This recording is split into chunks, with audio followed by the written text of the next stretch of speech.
Hello everyone, how are you?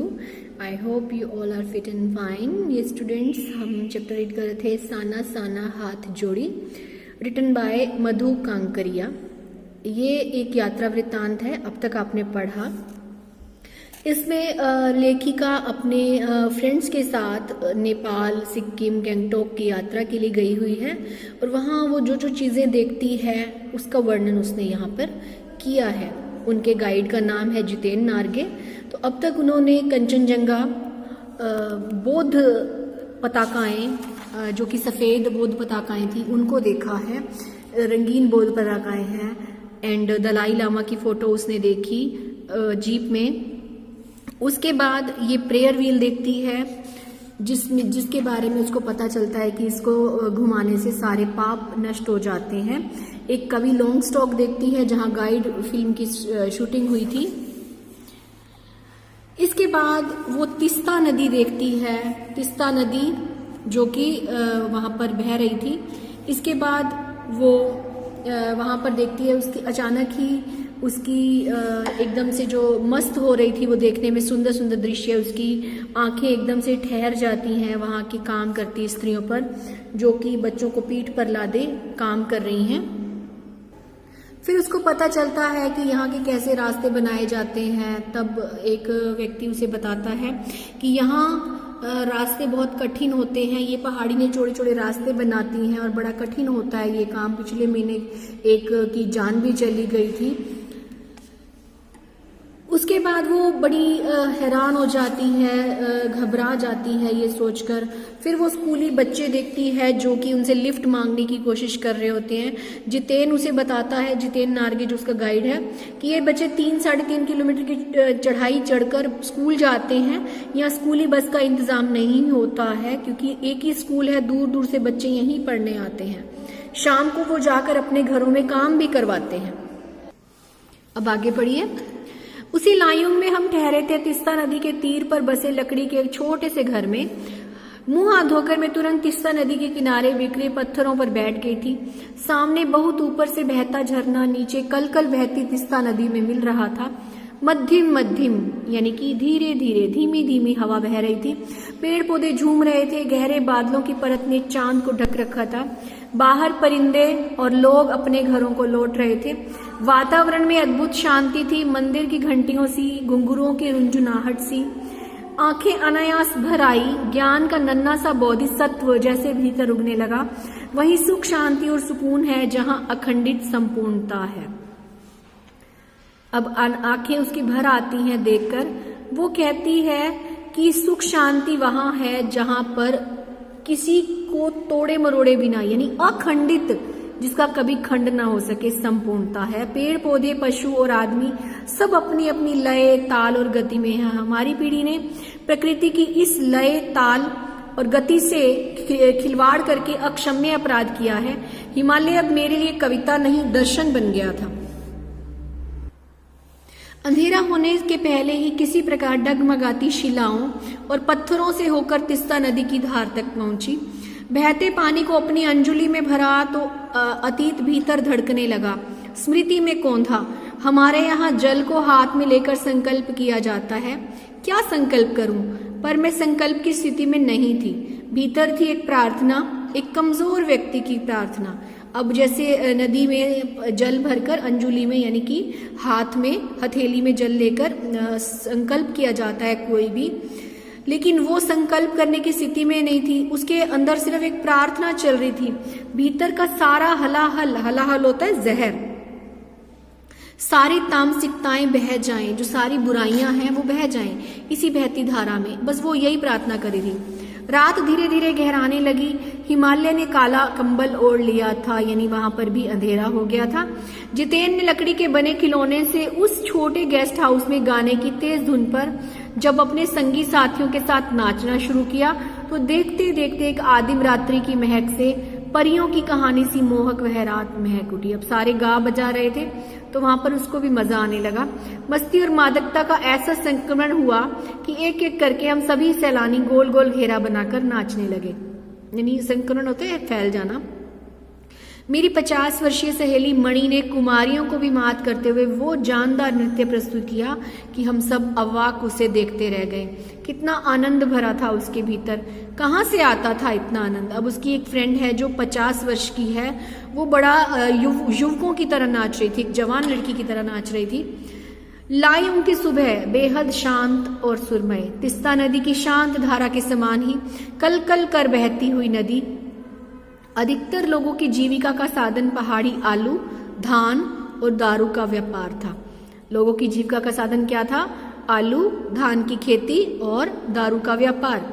सुबह मैं अकेले ही टहलने निकल गई थी। मैंने उम्मीद की थी कि मुझे यहाँ बर्फ मिलेगी, पर अप्रैल के शुरुआती महीने में यहाँ बर्फ का एक कतरा भी नहीं था। यद्यपि हम सी लेवल से 14,000 फीट की ऊंचाई पर थे। अब सी लेवल क्या होता है? यानी बिल्कुल तलहटी, समुद्र तल की निचाई होती है जो, उससे हम 14,000 फीट की ऊंचाई पर थे। मैं बर्फ देखने के लिए बेचैन थी। हम मैदानों से आए लोगों के लिए बर्फ से ढके पहाड़ किसी जन्नत से कम नहीं होते। वहीं घूमते हुए एक सिक्किमी नवयुवक ने मुझे बताया कि प्रदूषण के चलते स्नोफॉल कम होती जा रही है, पर यदि मैं कटाव चली जाऊं तो मुझे वहां शर्तिया बर्फ मिल जाएगी। कटाव यानी भारत का स्विट्जरलैंड। जैसे स्विट्जरलैंड में बहुत बर्फ होती है, वैसे ही वहां पर कटाव में बहुत बर्फ होती है। कटाव जो कि अभी तक टूरिस्ट स्पॉट नहीं बनने के कारण सुर्खियों में नहीं आया था, यानी फेमस नहीं है, और अपने प्राकृतिक स्वरूप में था। कटाव जो कि लायुंग से 500 फीट की ऊंचाई पर था और करीब 2 घंटे का सफर था। अब कटाव फेमस नहीं था इसलिए प्राकृतिक स्वरूप में था, यानी जैसा है वैसा था। जब यहाँ टूरिस्ट जाने लगते हैं तो वो जगह खराब हो जाती है थोड़ी सी। वह नवयुवक मुझसे बतिया रहा था और उसकी घरवाली अपने छोटे से लकड़ी के घर में हमें उत्सुकता पूर्वक देख रही थी कि तभी गाय ने आकर बाहर थैले में रखा उसका महुआ गुड़ुप कर लिया था। गुड़ुप यानी निगल लिया। मीठी झिड़कियां देकर उसने गाय को भगा दिया था। उम्मीद, आवेश और उत्तेजना के साथ अब हमारा सफर कटाव की ओर।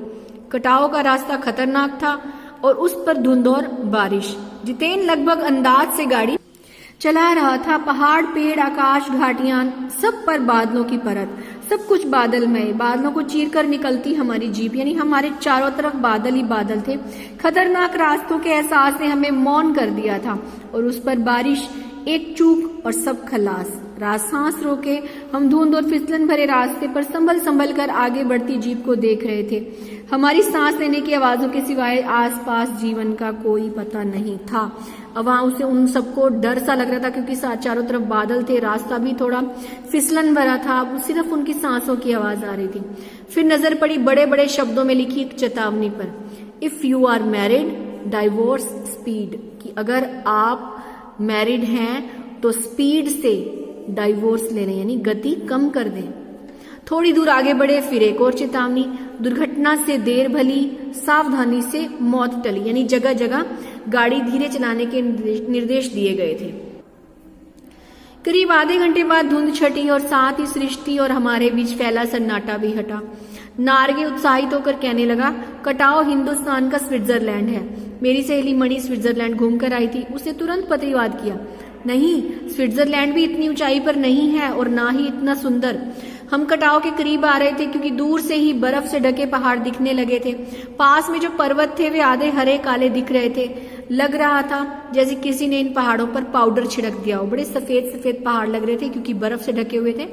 कहीं पाउडर बची रह गई और कहीं धूप में बह गई हो।